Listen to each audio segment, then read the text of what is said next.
Have you ever yawned just because someone else did? Strangely, even reading the word yawn can make you feel like yawning. Try it. Did it happen?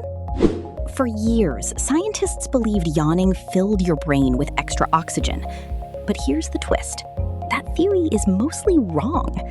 The leading theory today is that yawning actually helps cool your brain, almost like opening a window in a warm room.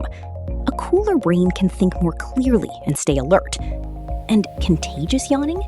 Scientists think it may be connected to empathy and your brain's natural tendency to mirror the people around you. So the next time someone yawns, your brain might already be preparing to copy them. Subscribe to Sights of Psyche for more fascinating psychology in under a minute.